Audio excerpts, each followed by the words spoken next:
Hello traders, কেমন আছেন সবাই? আশা করি সবাই ভালো আছেন। তো আজকে একটা ট্রেড পাইছি, ওইটার লজিকটা শেয়ার করবো আপনাদের। তো ফাইনালি আমাদের ট্রেডটা এক্সিকিউট হয়ে গেছে।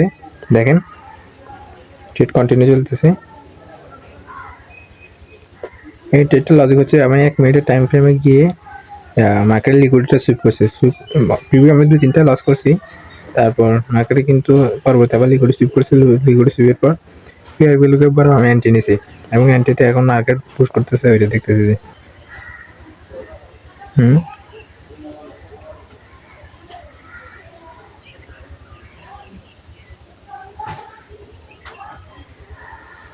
অনেকক্ষণ ওয়েট করার পর মার্কেট অনেকটা পাম্পিং দিয়ে ফেলছে।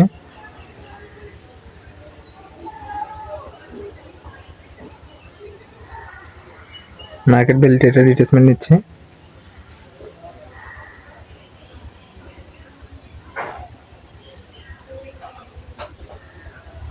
মার্কেট এগোচ্ছে উপর থেকে নিচ দিকে, মানে একটু কনসোলিডেশন নেবে, তারপর উপরে দিকে যাবে।